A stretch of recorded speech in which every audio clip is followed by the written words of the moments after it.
Hey legends, today I'm at the Chili headquarters and today I'm going to be showing you how to set up a brand new surfboard because we've just got my fresh batch over here. Look at these bad boys.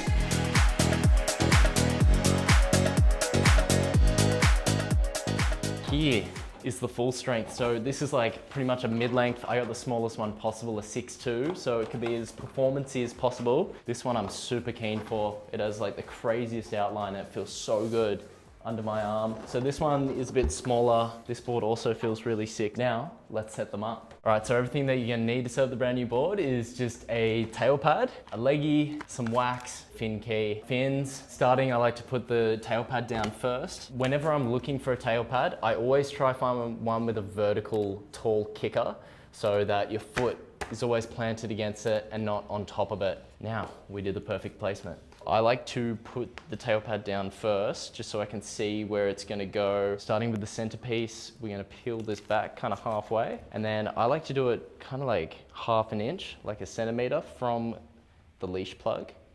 And we're just gonna plant that, boom, looks good. And then we're gonna peel this back and plant it down. And then you kind of wanna push it in to make sure it's not gonna rip off accidentally one day. Then we just put either side on. If you have a wider board, you can spread it out a bit, but I like to keep mine pretty close together with a minimal gap. We can peel this back. Beautiful. Kind of run your fingers through all the grooves on the pad, and then we're gonna do the same thing here. So I've left the tiniest little gap. I'm gonna be trying to replicate that to get it symmetrical.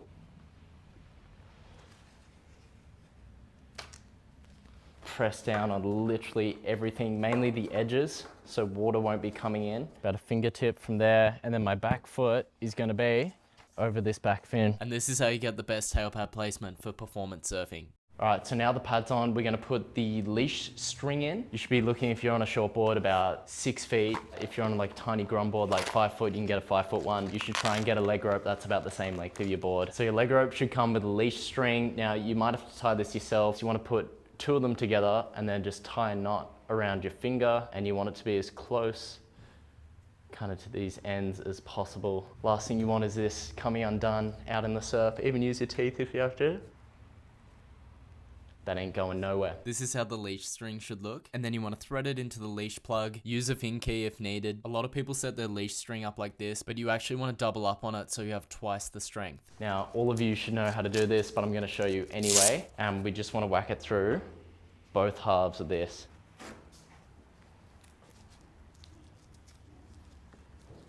And boom, the leggy's on. All right, now we're going to wax the board. I've already made content on this, but I'll keep it short.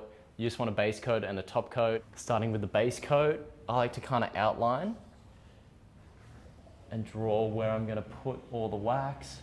I go really far up the board because my feet go up there sometimes doing airs, and then we're gonna be cross hatching and just putting in some diagonal lines. I like to do one end, rail to stringer first, and then I do the same thing on the other side.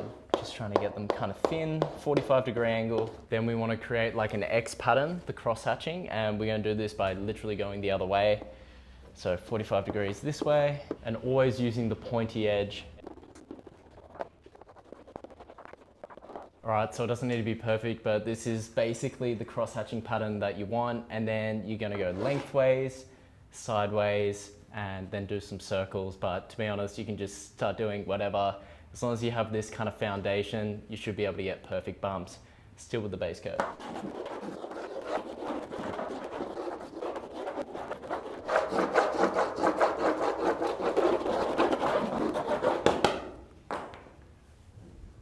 I always do that at least once. Circles. Then we want to put a light top coat on. So I'm using orange at the moment because the water's super warm here in Sydney. And you want to go light with this. You don't want to smudge it or anything. So just some nice circles. And that's how you get perfect bumps. All right, then the last thing we gotta do is just whack some fins in. If you're wondering what fins to get, I'd recommend just going onto any website, FCS, Futures, whatever you use, and using the customer service. They're usually really helpful with that kind of thing. I love AMs and then Toledo's. A secret little tip is to rub some wax on the bottom of the fins on these little tabs right here, because it makes them go in so much easier. And don't worry, they lock in so they're not gonna pop out easier.